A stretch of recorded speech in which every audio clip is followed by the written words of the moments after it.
સોનગઢના ઐતિહાસિક કિલ્લા પર દશેરાના દિવસે ભરાતા મેળામાં આવતા ભાવિક ભક્તો માટે એચએફ ગ્રુપ હાથીફળિયાના યુવાનો દ્વારા રસ્તાના રિપેરિંગના કામનો સ્વખર્ચે પ્રારંભ કરી જનસેવાનું અનોખું ઉદાહરણ પૂરું પાડવામાં આવ્યું। સોનગઢની ઓળખ સમા ઐતિહાસિક કિલ્લા પર દર વર્ષે નવરાત્રિ પૂર્ણ થતા એટલે કે દશેરાના દિવસે ભવ્ય મેળો ભરાય છે, જ્યાં કિલ્લાની ઉપર ચડવા માટેના રસ્તાની હાલત ચોમાસા દરમિયાન ખૂબ ખરાબ થઈ જતા કિલ્લાની નીચે આવેલા હાથીફળિયાના યુવાન એટલે કે એચએફ ગ્રુપ દ્વારા આજરોજ સ્વખર્ચે જેસીબી મશીન મંગાવી યુવાનોએ શ્રમદાન કરી રસ્તા રિપેરિંગના કામનો પ્રારંભ કર્યો।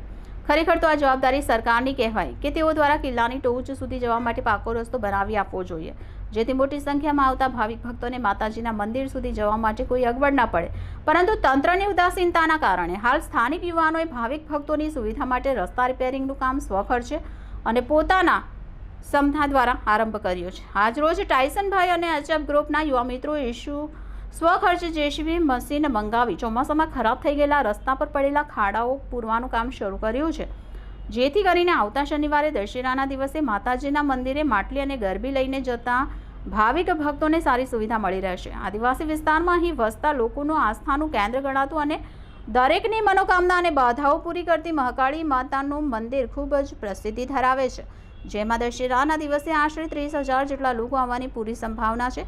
ત્યારે જે કામ તંત્રએ કરવું જોઈએ તે કામ આ યુવાનોએ હાથમાં લઈ માતાજીની ભક્તિ સાથે જનસેવાનું અનુકૂળ ઉદાહરણ પૂરું પાડ્યું છે। ખરેખર દિલથી સલામ છે આ યુવાઓની આ ભાવનાને અને સેવા પ્રવૃત્તિને। મિત્રો, આ પોઝિટિવ ન્યૂઝ તમારા અન્ય મિત્રોને મોકલજો અને અમારી આ ચેનલને સબસ્ક્રાઇબ કરવાનું ના ભૂલતા। રિપોર્ટર બિંદેશ્વરી શાહ સાથે રાહુલ સોની, સિટી ગોલ્ડ ન્યૂઝ, સોનગઢ। આપનો પરિચય? દીપક કુમાર રામસિંહભાઈ ગામિત। દીપકભાઈ, આજે તમારા મંડળનું નામ શું છે? HF group. HF group Hathifaliyu. હા, તમે આજે કેમ ભેગા થયા છો એ બધા યુવાનો? આ કિલ્લા પર જે દશેરો આવે છે 7 દિવસ પછી શનિવારના રોજ, તે વરસાદના કારણે ધોવાઈ ગયો છે, તો જરા કામગીરી કરવા માટે અહીંયા ભેગા થયા છે। દશેરાના દિવસે શું વિશેષતા છે? આ કિલ્લા પર શું થાય છે? પૂજા થાય છે, ભક્તો માટલી લઈને આવે છે, જે દર્શન કરવા આવે છે એ લોકો માટે રસ્તો સરળ કરતા છે। વર્ષોથી આ કિલ્લા પર જે દશેરાનો મેળો ભરાય છે એમાં આશરે કેટલા લોકો આવતા હશે, તમને શું લાગે? આવતા હશે 10-20 હજાર। 10-20 હજાર લોકો આવે છે। તો અત્યારે ચોમાસાના કારણે રસ્તાની કન્ડિશન શું છે? બહુ ખરાબ છે, ઉપર જવાય તો તકલીફ થાય? તકલીફ બહુ થઈ। તો તમે આ રસ્તો રિપેરિંગ જે કરવા માટે જેસીબી આ બધું બોલાવ્યું છે એનો ખર્ચો કોણ આપશે? અમારા ગ્રુપ તરીકે। તમારા ગ્રુપ તરફથી આપશે। સરકારને શું કહેવા માંગો છો આ પ્રસંગે? સરકારને એટલું જ કહેવા માંગે છે કે આ કામગીરી તમારે કરાવવા જોઈએ, પણ આ કામગીરી અમારે કરાવતા છે।